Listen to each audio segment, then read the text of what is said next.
And welcome, ladies and gentlemen, once again to this very exciting day. Today, the 29th day of January 2022. And the weather today is mostly cloudy with 26 degrees.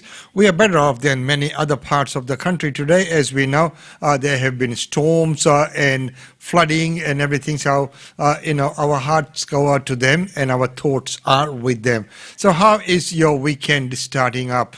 Well, it's looking like a great weekend here in Brisbane, but of course, a lot of functions and events have been postponed, and rightfully so, because we are reaching the peak.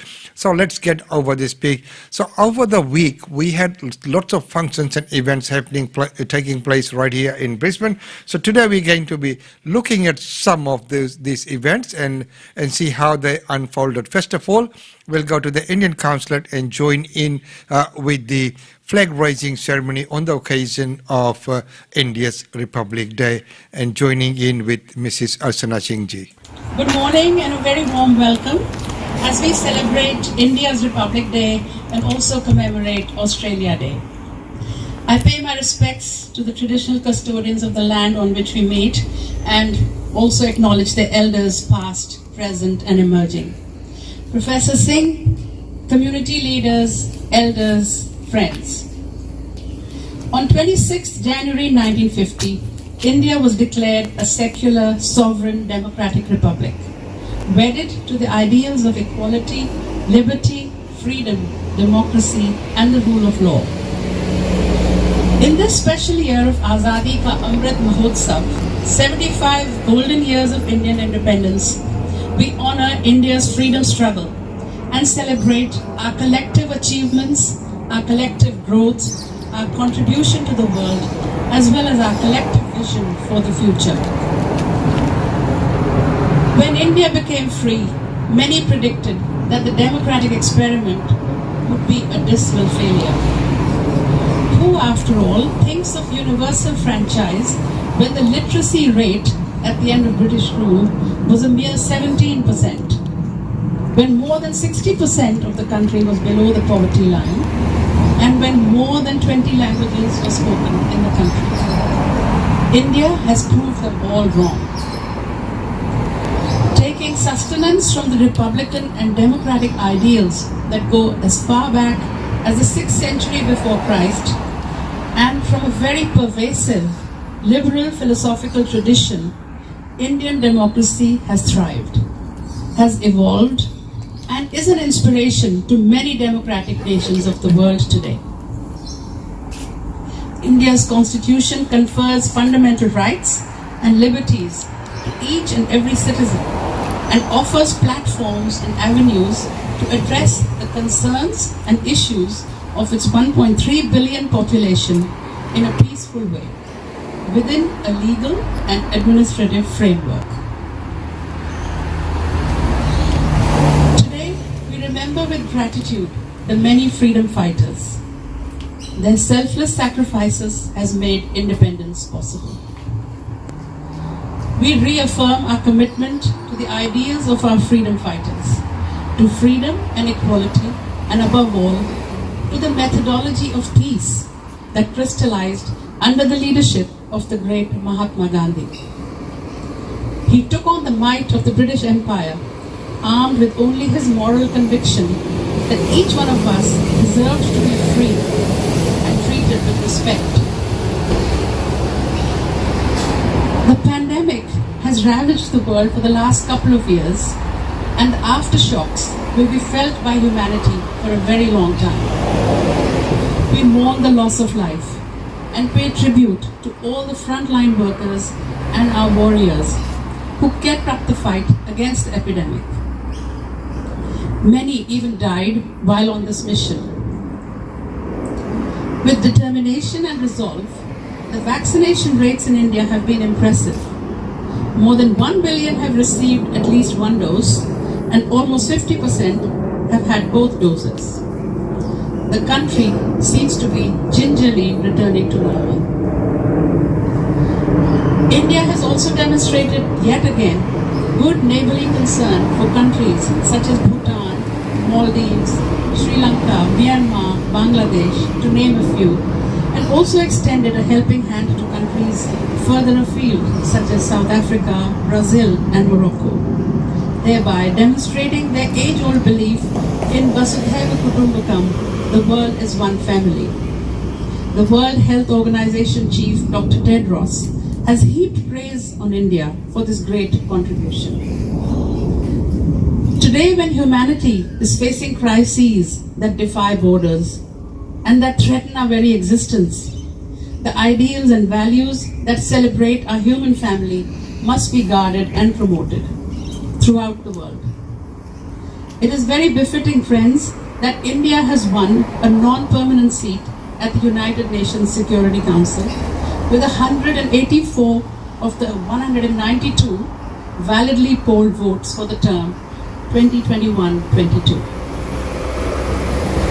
India's regional relationships through the Quad and AUKUS are also a reflection of the regard and respect with which the world sees the new India.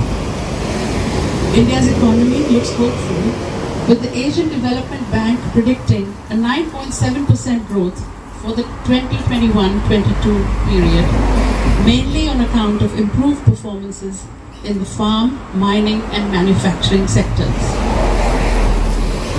India's performance at the Tokyo Olympics with a record haul, including 1 gold and 3 women amongst the medalists, is a reflection of the mood of New India. The spirit of the women's hockey team, even when they missed the medal, was truly inspirational. As we celebrate Azadi Ka Amrit Mahotsav and 75 years of India's independence, we look forward to the next 75 years with confidence and resolve. Today, we also commemorate Australia Day. We celebrate our adopted home and the glorious values of multiculturalism and equality of all citizens. As Australians of Indian heritage, we bring to this great nation a social ethic that values diversity and respect for others. We also pledge to strengthen our vibrant society with our shared commitment to the Commonwealth, democracy and world peace. Jai Hind. I now request Professor Singh to please address us.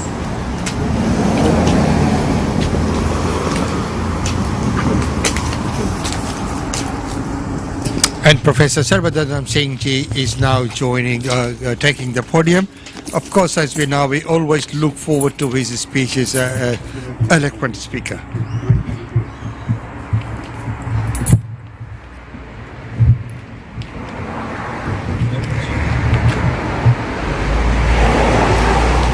Mrs. Archana Singh, our Honorary Consul for Brisbane, ladies and gentlemen. She spoke splendidly, as usual, and her speech was bristling with details of India's struggle and achievements. Democracy and republican ideals in India are indeed as old as the skies. The republican tradition goes back to the Rig Veda, where we are told, Vishastva sarve vanchanti. The rulers have to be desired and to be elected by popular will. Buddha came from a republic. His father was the president of the Shakyan Republic in the 6th century before Christ. Mahavira came from a republic, the Republic of Lichavi and Vaishali, and there were so many others, side by side with monarchies. When Alexander the Great invaded the northwestern corner of India, he was very fiercely opposed by city republics, of which gave graphic accounts in the writings of foreigners. So, if we have a vibrant democracy, if we have regular elections, if we have popular leaders deciding over our destiny, that is a continuation of tradition. Even when foreigners came along, even when the British Empire was established and the Raj came into being, there were what you call subterranean channels of democracy at the village level, at the city level. There were councils, and panchayats, which always decided so many affairs of the community without any reference to the universe in Delhi or elsewhere. So democracy is in our blood. And you can see that in Brisbane itself, which has a plethora of Indian associations, people running in different directions to express themselves, organizing themselves in this community, in that community, in this association, in that association. So what a beauty. See, you have as many views as Indians, and that is what you call the vibrant expression of immortal democracy, which resides in our blood, which cannot go, it is inalienable. So, my dear friends, it's a wonderful day. We must also acknowledge Australia, which has hugged us to her bosom, a country where you are free to do what you like, you are free to say what you like, you are free to practice any religion that you profess without any let or hindrance. So, as the great Emperor Ashoka said in the 3rd century before Christ, Samavaya eva sadhu, concord alone is victorious. We must live together and we must become good listeners. Listen to the others so that they may listen to you, so that you may all understand what are the common points where we agree.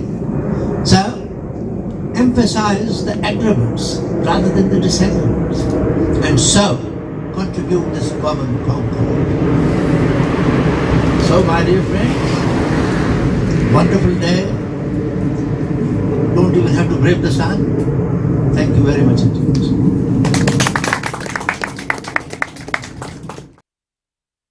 So that was the coverage there from the flag raising at Indian Consulate office, and of course we know that there's many other events which take place.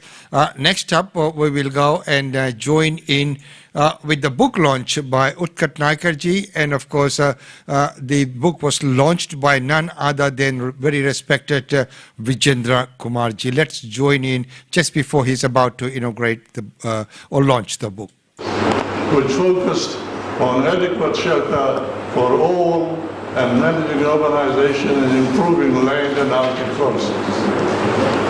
Naikar says he found the outcome rewarding, as housing and land issues have been the main focus of his professional life. Some of his proposals had been adopted after he retired from the UN in 1997 after 17 years of service. Naikar has not actually retired. He and his family settled in Brisbane, where the Queensland government offered him a job for portfolio planning in the Department of Housing, where he worked until 2019. He now runs his own consultancy and leads a very busy life. I have read his book and I can recommend it highly because it tells a great story. His narrative is in lucid language and captures the reader's attention. Apart from his own epic journey, he paints an interesting picture of life in Fiji during the colonial days and subsequently of an independent nation trying to build a new Fiji. Naikar himself played an important role in this. His 17 years with the United Nations have left clear footprints there, with his expert contribution on housing and land policies for the world's homeless poor. The housing model, based on enabling strategies that Naikar promoted in developing countries, is now universally accepted. The author has introduced several features in the book to make it easier for readers. He provides a comprehensive list of contents at the very beginning, a glossary to explain foreign terms and words, and explanation of abbreviated names and terms. I have now much pleasure in launching Utkat Naikar's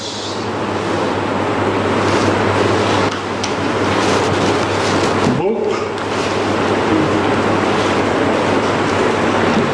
Echoes from Fiji, Global Footprints of our Gurmit grandson. There it is.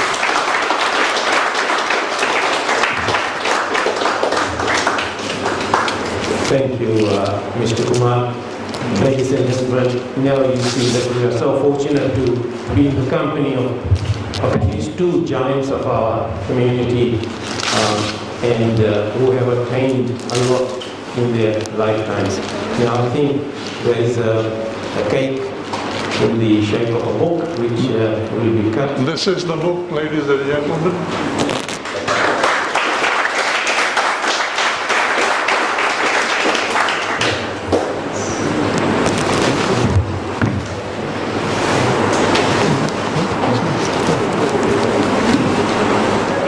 I had to learn French to become more versatile in my work because all of that Western Africa speaks French. And then I have included some land policy advices. I know nobody bothers about land policy in Fiji, but someday somebody will, at least the civil society and the NGOs. I want to read it and draw something out of it. Then there is an article on non-CSR influence in Fiji. Actually, this was an article which I delivered thanks to Umesh Chandra here with the Gopio address, Gopio's Gurmit address around 2015 or so, where our friend Vijendra Kumar gave a speech earlier about the Gurmit, so I didn't want to repeat that, so I went on a slightly different slant.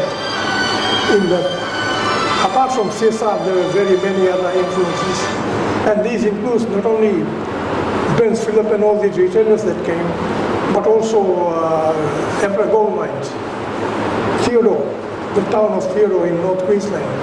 Mr. Theodore was the one, and Mr. Pekka, the people who started the Emperor Gold Mines. So gradually, actually, Fiji has become an economic colony of Australia. And there's the beginnings of it in there. Last thing in the appendix is an article I wrote for the Sangam organization here in Queensland about the origin of Sangam. But it just so happened the Sangam in Fiji liked it and included it in their annual magazine for one of the years, so I've included that too. I think I should stop there, Mr. Chairman. Thank you very much. I'm sorry. Thank you, taken a bit of time. Mr. Naikar. As you can see, So that was the coverage there from the book launch by Utkat Naikarji, and of course he talks of many of his experiences throughout the world because he has stayed in many countries around the world and has got a wealth of knowledge and experience. Next up, we will go to Vishnu Maya Mandir, where the 5th Sthapna Divas was celebrated. This is just few glimpses from there.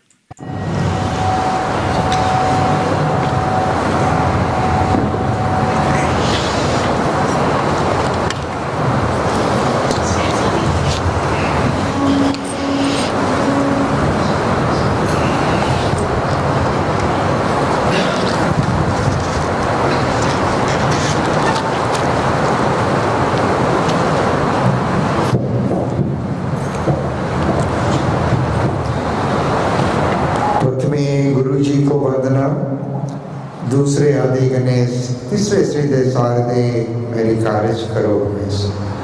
धर्म गुरु पूजनीय पंडित जी, वंदनीय गुरु माता जी, सभी पुरोहितगण, भजन मंडली, पधारे हुए महानुभाव, मंदिर के सभी सहयोगीगण और आप सभी देव स्वरूप पधारे हुए भक्तजनों का मैं नमन, अभिनंदन और स्वागत करता हूँ। और आज इस भव्य मंदिर के 5वीं स्थापना दिवस के अवसर पर आप सभी ने समय निकालकर उपस्थित होने की कष्ट की, इसके लिए हम आप सभी के आभारी हैं और आप सभी को आभार व्यक्त करते हुए एक बार फिर अपने हृदय से आप सभी को सुस्वागतम। तो इससे पहले कि हम आज का स्थापना दिवस का जो कार्यक्रम है उसको आगे लेकर चले, हमें कुछ ज़रूरी स्वास्थ्य संबंधित सूचना आपको देना है। तो हमें मालूम है कि अभी इस समय महामारी नोवल कोविड वायरस का प्रकोप सारे विश्व भर में छाई हुई है और क्वींसलैंड सरकार के द्वारा कुछ कानून लागू किया गया है जो कि जन संगठन को लेकर है और आज हम उन्हीं कानून के तहत इस मंदिर का स्थापना दिवस का जो समारोह है उसे मनाएंगे। आपका ध्यान कुछ जरूरी नियम पर खींचना चाह रहा हूँ। पहला, मंदिर में प्रवेश करने के समय आपने जो क्वींसलैंड गवर्नमेंट ऐप द्वारा चेक इन तो कर ही लिया होगा, अगर नहीं तो आपसे अनुग्रह है कि आप तुरंत मंदिर में लगाए गए जो बारकोड है उसके द्वारा चेक इन कर लें। चेक इन करने के साथ ही साथ ये भी ज़रूरी है कि आपके पास वैक्सीनेशन सर्टिफिकेट हो। इन नियमों का पालन करना हमारे लिए बहुत ज़रूरी है और आवश्यक भी है ताकि हम जो इस सरकार का कानून है उसका उल्लंघन ना करें और उसकी सीमा में रहकर ही अपना जो कार्य है उसको हम आगे करें। दूसरा है कि शारीरिक दूरी बनाए रखें।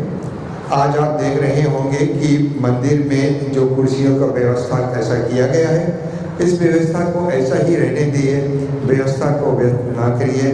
कुर्सियाँ जहाँ रखी गई है वहीं पर रखने दीजिए, आप अपना अपना आसन उस पर लेते रहिए। और तीसरा, जितना हो सके आप अपना मास्क अच्छी तरह से पूरा मुख को ढालकर जो लगता है उसको पहनिए, नीचे नहीं। ताकि जब भजन मंडली है जैसे है अभी कोई वक्ता है उसके लिए छूट है, बाकी सभी जनों को ये सूचना है कि आप सभी अपना मास्क को सही तरीके से पहनकर रखें, हाथों को साफ करिए और हैंड सैनिटाइजर का इस्तेमाल करते रहिए। आप सभी को मालूम होगा कि इस समय धर्मगुरु पूजनीय पंडित जी स्वास्थ्य लाभ कर रहे हैं, उनका स्वास्थ्य कुछ ठीक नहीं था, तो इसी को मद्देनजर रखते हुए आज का स्थापना दिवस के अवसर पर किसी की कोई धर्म गुरु पूजनीय पंडित जी के निकट जाने की अनुमति नहीं है। आप दूर से ही प्रणाम कर सकते हैं, लेकिन हम क्या करें कि ऐसा करना पड़ा, ऐसा व्यवस्था जो है उसे लगाना पड़ा क्योंकि मौजूदा हालात को मद्देनजर रखते हुए ये व्यवस्था आवश्यक है। हमें उम्मीद है कि आप पहले बताए गए सभी कानून और व्यवस्था पर अमल करेंगे। तो ये कुछ जरूरी सूचना, हमें खेद है कि हमें ऐसा व्यवस्था करना पड़ रहा है। कोई भी असुविधा के लिए मंदिर के सारे संचालकगण की ओर से खेद प्रकट किया जा रहा है। तो चलिए अब यहाँ से शेष कार्यक्रम जो है उसको हम आगे लेकर चलते हैं। सर्वप्रथम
And ladies and gentlemen, with the program, there was a special recognition for all the volunteers who have helped and supported the mandir throughout the year.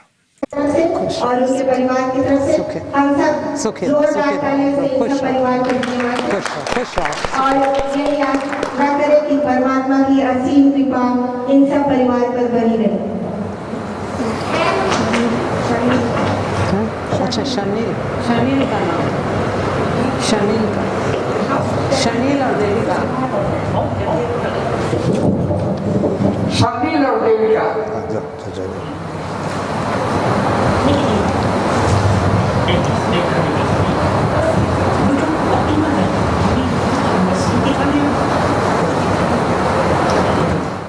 So we leave that there, yeah, and one day we will bring to you the full program of all the proceedings on that day. But it was wonderful to see that under the COVID regulations as well, observing all the protocols that the function did take place. Now the final function that we're going to go to is the citizenship ceremony by Jindali Rotary Club, and I was privileged to be the guest speaker there. And everyone else. Umesh Chandra is the president of the Queensland Multicultural Council. He's the publisher of the Brisbane Indian Times and a leader in the Indian community. Ladies and gentlemen, please welcome Mr. Umesh Chandra.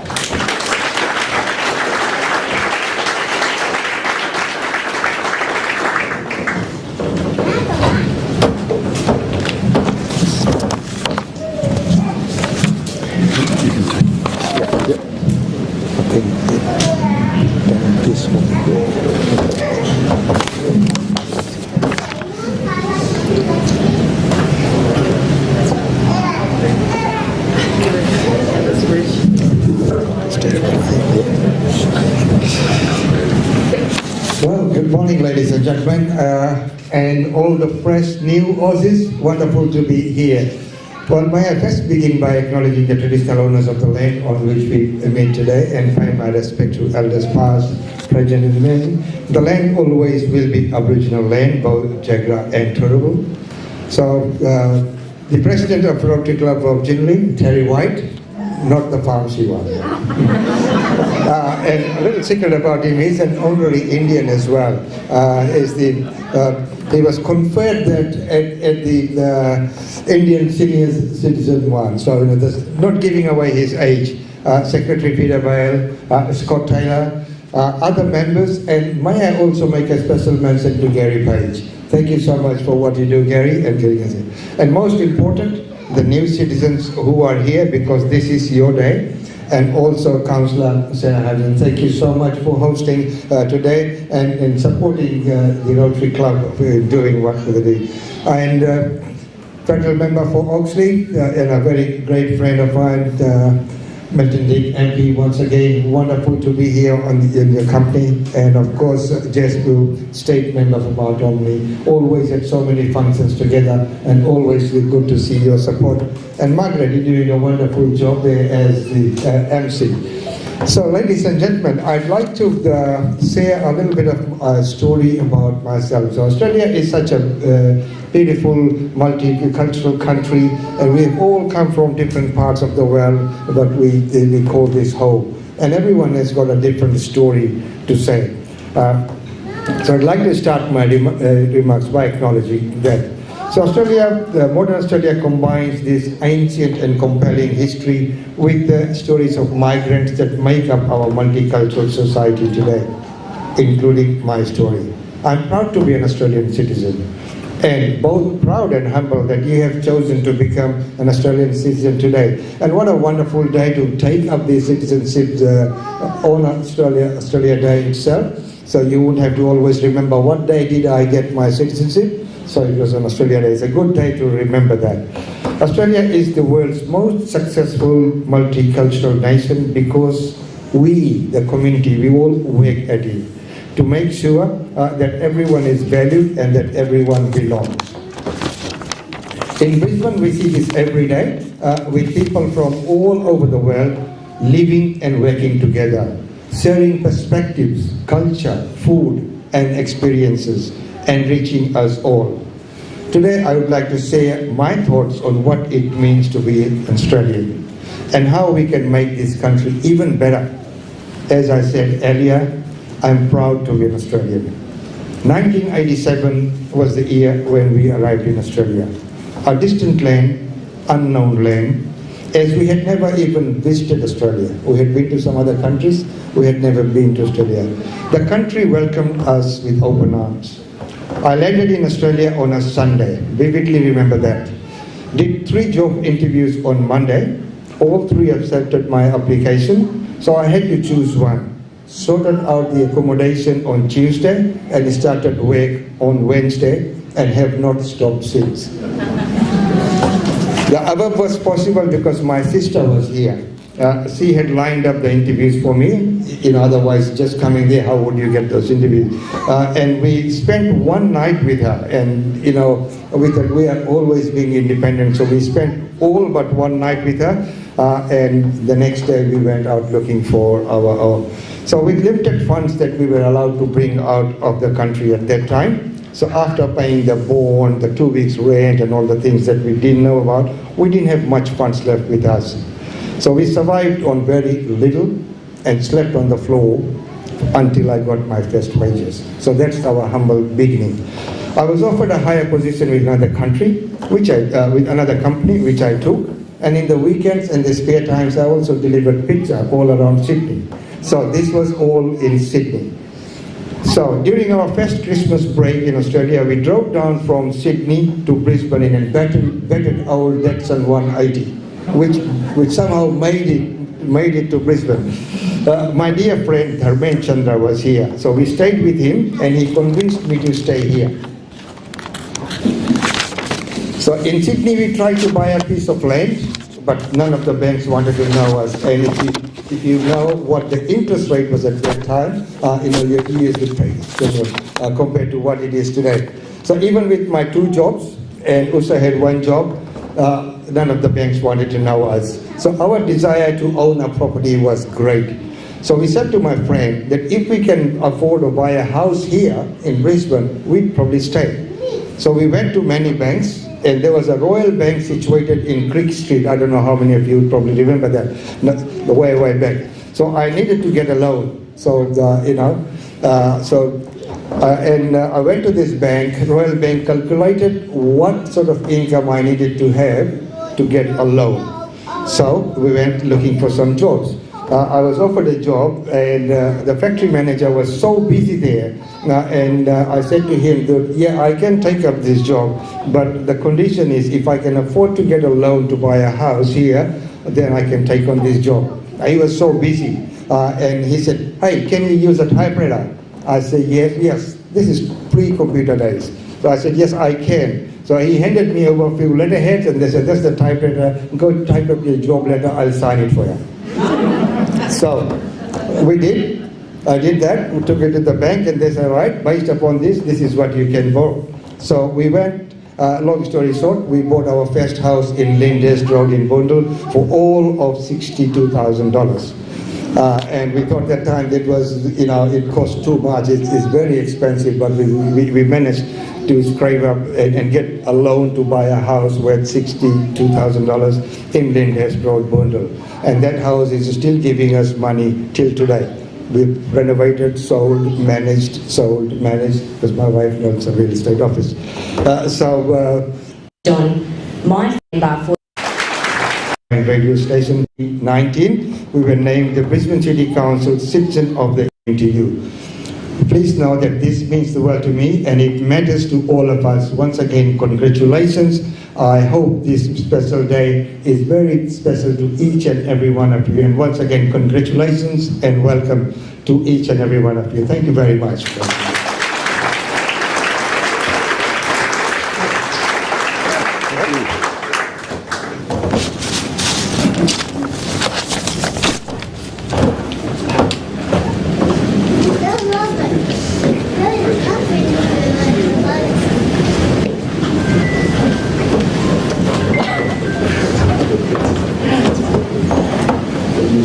Starting to think I should have sat over in the corner here and not got up and down all the time.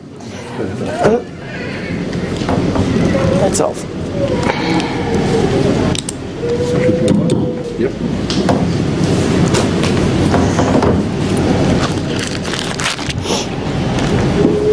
Thank you so much for that address, Umesh. We were privileged to be able to hear that, and we appreciate that you've given up your morning to come and talk to everyone here. So can you put your hands together again for Uma? So, ladies and gentlemen, that was the sort of edited version of the speech there, but it is wonderful to see so many functions and events happening in Brisbane and all, looking after each other and the functions being all organised with COVID-safe plans. Well, right now it's time to go to our Daily India report. With that, let's welcome Himanshu. Welcome to the Daily India report that brings you glimpses of the changing India. In our first story, in a first such engagement by any country and the Central Asian nations, Indian Prime Minister Narendra Modi hosted the first India Central Asia Summit on January 28th. Indian Prime Minister Narendra Modi hosted the first India Central Asia Summit in a virtual format, attended by presidents of the Republic of Kazakhstan, Kyrgyz Republic, Republic of Tajikistan, Turkmenistan and the Republic of Uzbekistan. This coincided with the 30th anniversary of the establishment of diplomatic relations between India and Central Asian countries. Modi and the Central Asian leaders discussed the next steps in taking India-Central Asia relations to new heights. In an official briefing post the summit, India agreed that India and Central Asian nations are forging a strategic alliance. They discussed far-reaching proposals to further cooperation in areas of trade and connectivity, development cooperation, defense and security, cultural and people-to-people contacts.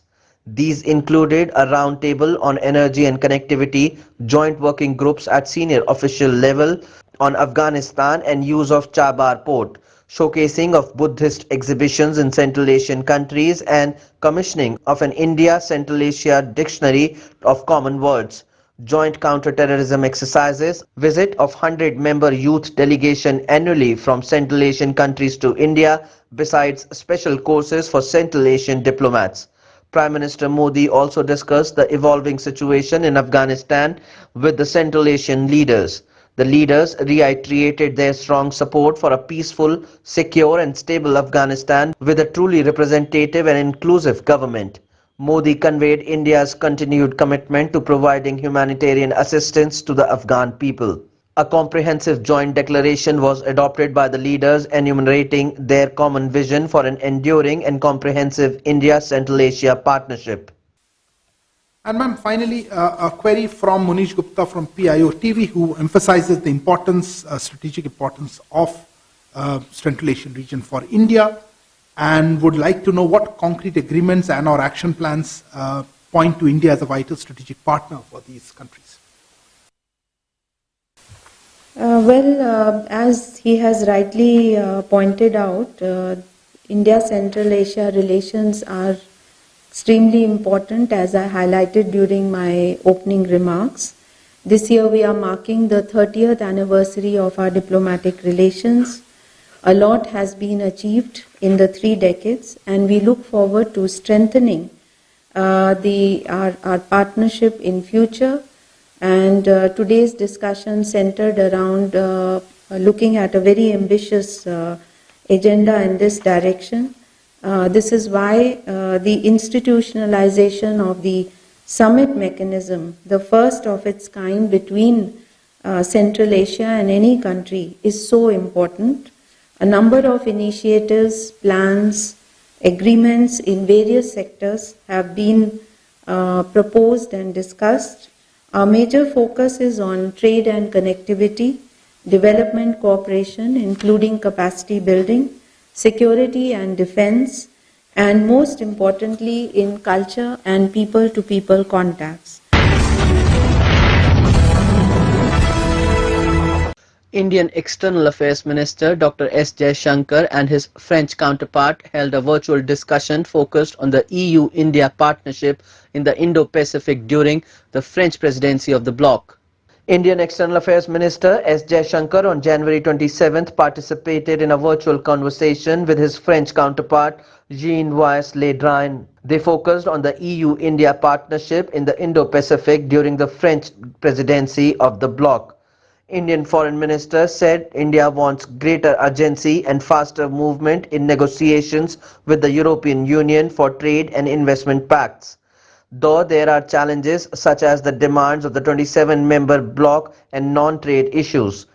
Both the foreign ministers spoke extensively on cooperation between India and France within the Indo-Pacific region on a wide range of issues, including COVID-19 vaccines, regulations for the blue economy connectivity projects that are transparent and respect the sovereignty, and promoting regional peace and stability. Jaishankar said that the discussions about India-EU negotiations for trade and investment agreements had two specific challenges in the case of the European bloc: the involvement of 27 countries and the need to harmonize and prioritize their demands and some non-trade issues. Both Jaishankar and Lee Drian said the close cooperation between India and France in a range of key areas could serve as a foundation for collaboration within the EU framework in the Indo-Pacific.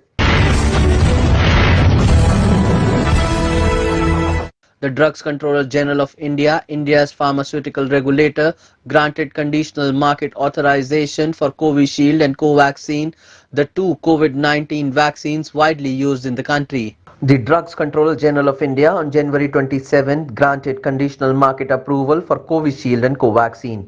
However, it is important to note that the market approval does not mean that the vaccines will be available in medical shops. People will have to buy Covishield and Covaxin from hospitals and clinics. Vaccination data has to be submitted to DCGI every 6 months, and data will have to be updated on CoWIN app also.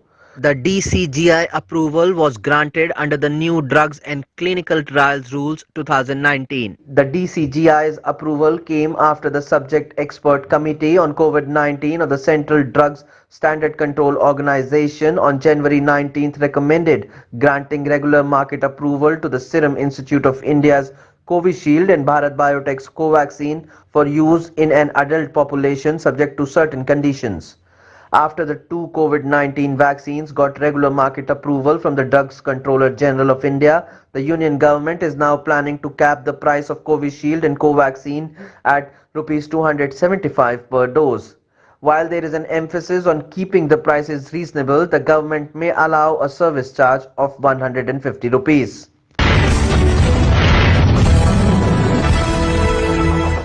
Alphabet Inc.'s Google will invest up to $1 billion in Bharti Airtel to help bolster the Indian telecom operators' digital offerings. Internet search giant Google will invest up to $1 billion in India's Bharti Airtel through an equity purchase of 1.28% and commercial agreement on mutual terms over the next 5 years.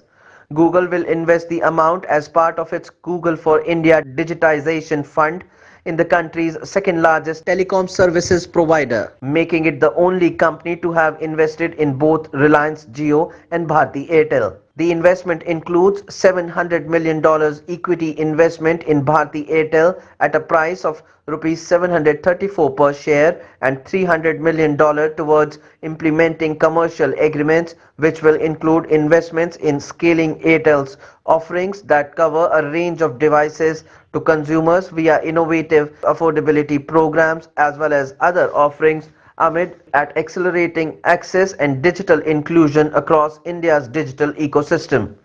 Sunil Bharti Mittal, chairman of Bharti Airtel, said Airtel and Google share the vision to grow India's digital dividend through innovative products. With our future-ready network, digital platforms, last-mile distribution and payments ecosystem, will look forward to working closely with Google to increase the depth and breadth of India's digital ecosystem.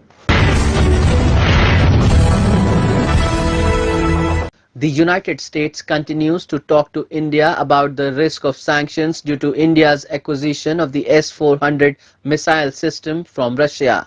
The United States is continuing to talk to India about the risks of sanctions for its acquisition of the S-400 missile system from Russia under the Countering America's Adversaries Through Sanctions Act. However, the US hasn't made a determination with regard to this transaction, the State Department said on January 27th.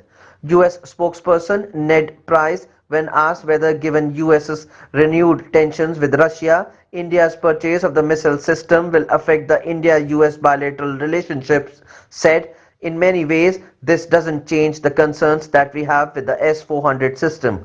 I think it shines a spotlight on the destabilizing role that Russia is playing not only in the region but potentially beyond as well. When it comes to CAA-TSA sanctions, you've heard me say before we haven't made a determination with regard to this transaction, but it's something we continue to discuss with the Government of India given the risk of sanctions for this particular transaction under CAA-TSA." He added, the US continued to urge all countries to avoid major new transactions for Russian weapon systems. Bollywood actress Madhuri Dixit Nene is all set to make her digital debut with the Netflix series The Fame Game, slated to release on February 25th. Bollywood's super actress Madhuri Dixit Nene is all set to make her digital debut, The Fame Game, with the Netflix series slated to release on February 25th. The story revolves around Bollywood icon Anamika Anand, who has it all, but is her life perfect or a perfectly crafted facade? The title of the series has been changed to The Fame Game from Finding Anamika. The series will be released on Netflix.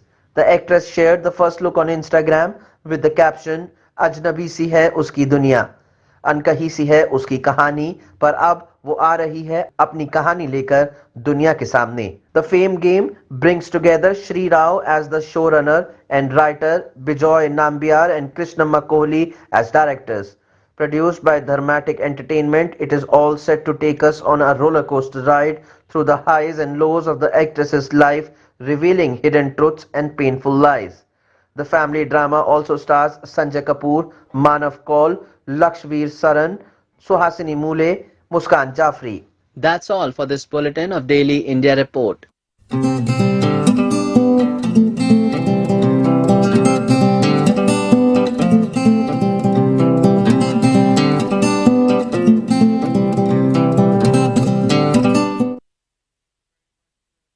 And thank you very much, Ankit, for that report. Well, right now, what's going to happen is we'll leave this here and we'll see you back on Monday. And of course, with our daily reports happening. And of course, next week we'll have the real estate update with Usha Chandra as well. And on Friday, we'll have the migration ka safar with Suman Dua right here on the studio. There's a lot more to look forward for. And thanks everyone for joining in today into the weekend edition, which is a slightly extended edition of our normal days. And until Monday, it's goodbye from me. Be safe, remain safe, and if you're going out, please do exercise those health measures and the cares. We'll see you back on Monday. It's been wonderful having your company.